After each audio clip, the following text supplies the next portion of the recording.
All right, well, to talk more about Erdogan's visit, we can speak now to Ahmed Alburai. He's a lecturer at Istanbul's Aydın University and a frequent commentator on the Middle East as well. Thanks so much for being with us on the programme. How useful do you think it will be, these Turkish efforts to try to end the crisis, given that Ankara, of course, has clearly backed Qatar in this row? I mean, how can Ankara be seen as neutral by, for example, Saudi Arabia?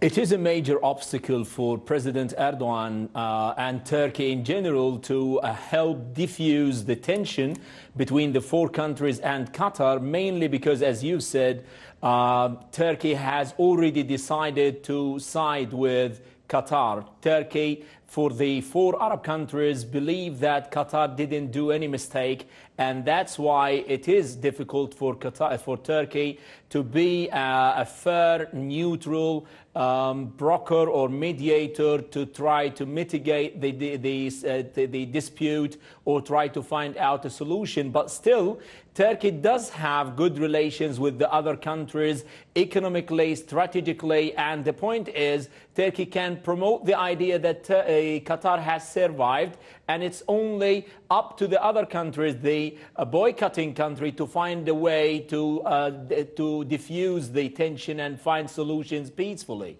Yeah, some people might be quite surprised that President Erdogan was welcomed in Saudi Arabia. He held talks there.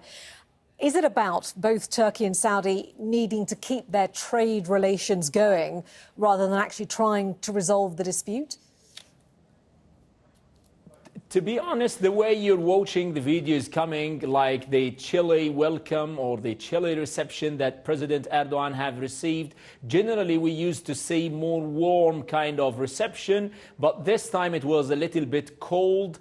He had met both the King Salman and the Crown Prince Mohammed bin Salman separately, and the messages coming out from what we're hearing here in Ankara and Istanbul, that it wasn't like that constructive kind of meetings, but still both sides, they insist on the mutual cooperation in terms of security issues, in terms of defense production, in terms of the mutual bilateral economic exchange. Like you should know that the amount of trade between Ankara or Turkey and Saudi Arabia is $8.6 billion, and that's 20 times the exports to Qatar that was $440 million last year. So the mutual interests are high to be counted.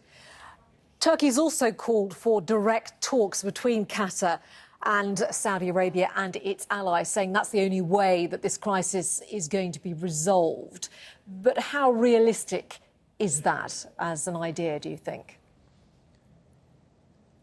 I think Turkey is still believing that there is wise voices coming from Saudi Arabia. The king should be involved more and more. The main problem, in my opinion, that Turkey is facing and the whole region is facing is the ambitious princes who, let's say, inexperienced, who do not know the mechanisms and the dynamic, and who think that by these kind of measures, they're going to take Ankara or the Qatar down to its knees.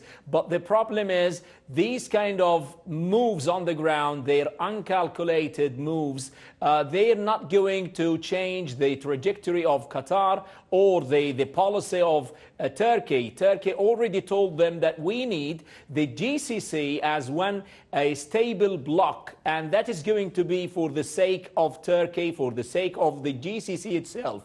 But the problem is the defense minister of Qatar has recently stated that it's not up to the Qatari emir or to the Qatari government to say that the GCC is still there and Qatar is still interested in being a member in the GCC. It was a very harsh blow to the GCC relations, that boycotting that started in the holy month of Ramadan, and those brotherly or neighboring countries who started boycotting their neighbor Qatar. It was a really harsh scar that is not easily to be forgotten. Ahmed Alburai, great to get your thoughts on this issue. Appreciate your time. Thank you.